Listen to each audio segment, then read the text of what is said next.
నమస్కారం JP news కు స్వాగతం।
ప్రధానమైన కారణం ఏంటంటే 1930 జనవరి 26వ తారీఖున లాహోర్లోని రావి నది ఒడ్డున జవహర్లాల్ నెహ్రూ గారి అధ్యక్షతన సంపూర్ణ స్వరాజ్య తీర్మానం అనే దాన్ని ఏర్పాటు చేశారు।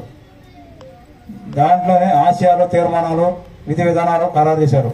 కాబట్టి దాన్ని దృష్టిలో పెట్టుకుని ఆ డేట్ని దృష్టిలో పెట్టుకుని మనకు 1949 నవంబర్ 26న రాజ్యాంగాన్ని రూపొందించినప్పటికీ 2 నెలలు ఆగి విశిష్టమైనటువంటి తేదీ గుర్తుండాలి, భావితరాలకు గుర్తుండిపోయే విధానంతో దృష్టిలో పెట్టుకుని జనవరి 26నే చేశారన్నమాట। మనకి ఈ రాజ్యాంగాన్ని రచించడానికి మనకి రాజ్యాంగ ముసాయిదాకర్తలు అంబేద్కర్ గారి నేతృత్వంలో మొత్తం ప్రపంచంలోనే అన్ని దేశాల నుంచి తీసుకున్నారన్నమాట। మన ప్రపంచంలోనే అతిపెద్ద రాజ్యాంగం ఏదంటే భారతదేశ రాజ్యాంగం। ఈ రాజ్యాంగాన్ని రచించడానికి 2 సంవత్సరాల 11 నెలల 18 రోజులు పట్టింది। 64 లక్షల రూపాయలు ఖర్చు అయింది। దాంట్లో విధి విధానాలు మొత్తం కూడా దేశంలో ఉన్నటువంటి రాజ్యాంగం ప్రకారం హక్కులు, విధులు, ఎవరేం చేయాలి, రాజ్యాంగం పట్ల ఎలా ప్రవర్తించాలి అనేవన్నీ కూడా విపులంగా విశ్లేషించారు। అందుకే మన రాజ్యాంగాన్ని ఐరావతంతో పోల్చారన్నమాట। ఐరావతం అనేది పెద్దది, అట్లాగే ప్రపంచంలోనే అతిపెద్ద రాజ్యాంగం ఏదంటే మన భారతదేశ రాజ్యాంగం। ప్రజాస్వామ్యం ఈ రోజు కూడా 3 పూలు 6 కాయలుగా విరసంగా పిలువబడతా కారణం ఏంటంటే మన రాజ్యాంగాన్ని రచించినటువంటి ముసాయిదాకర్తలు అంత విశిష్టతగా, అంత పవిత్రంగా అన్ని దేశాల నుంచి తీసుకుని చేశారు। కాబట్టి మనం అంతా కూడా ఆ రాజ్యాంగానికి అనుగుణంగా నడుచుకోవాలి। మనం దేశ పట్ల, రాజ్యాంగం పట్ల వినయ విధేయతతో ఉండాలి।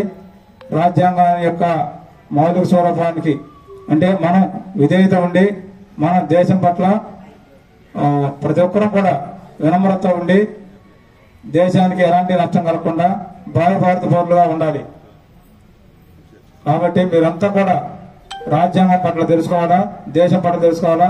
మనకి స్వాతంత్రం తీసుకొచ్చి రాజ్యాంగాన్ని ఏర్పరిచినటువంటి స్వాతంత్ర సమరయోధుల గురించి అందరినీ గురించి కూడా తప్పనిసరిగా తెలుసుకుని దేశభక్తిని పెంపొందించుకొని తద్వారా దేశానికి, రాష్ట్రానికి, మీ యొక్క గ్రామానికి కూడా మంచి పేరు తీసుకొస్తానని ఆశిస్తూ అందరికి కూడా మరొకసారి 76వ భారత గణతంత్ర దినోత్సవ శుభాకాంక్షలు తెలియజేసుకుంటున్నాను। అసలు మన ఇండియన్స్ అంటే అందరూ యూనిటీగా ఉండాలి।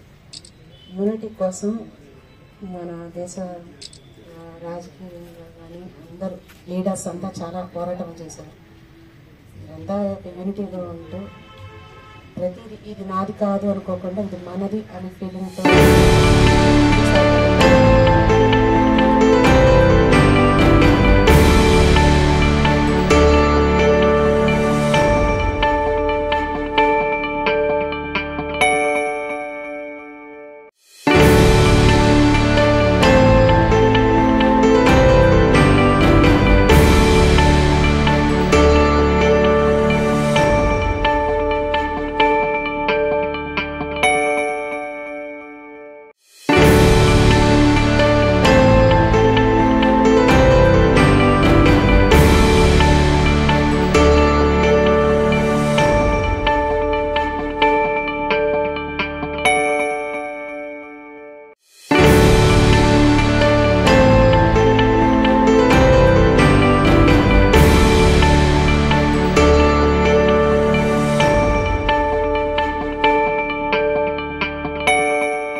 కార్యక్రమానికి విచ్చేసినటువంటి ప్రతి ఒక్క విద్యార్థులకి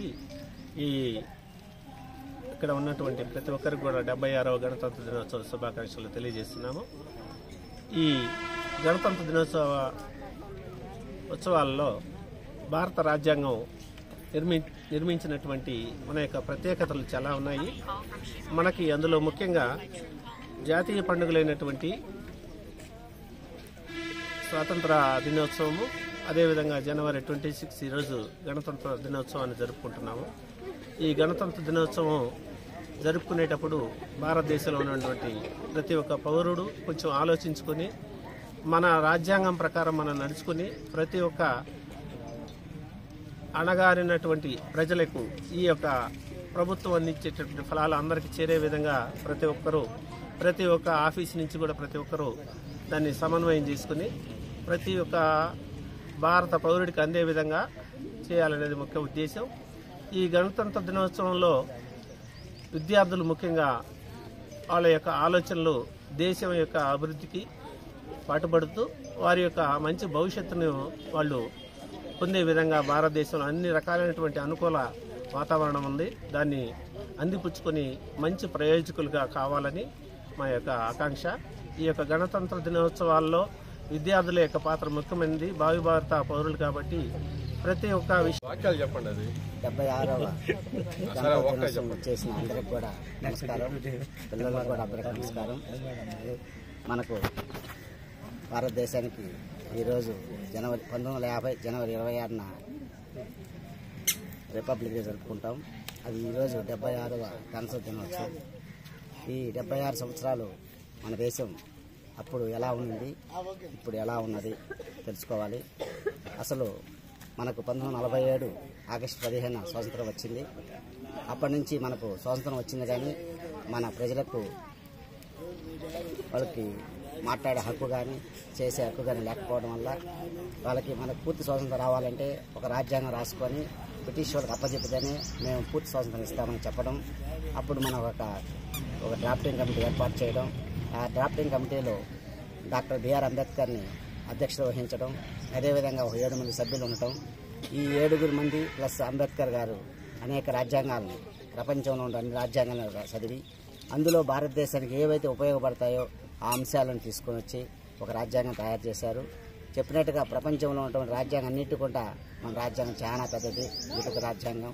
అందువల్ల ఇటువంటి రాజ్యాంగంలో ఉన్నటువంటి మనం 76 సంవత్సరాలు వచ్చాయి కాబట్టి ఈ 76 సంవత్సరాల్లో మొదట ఎలా ఉన్నాం, ఇప్పుడు ఎలా చూసుకుంటే అన్ని రంగాల్లో మన దేశం అభివృద్ధి చెందుతుంది. అదేవిధంగా పిల్లలు కూడా బాగా చదువుకొని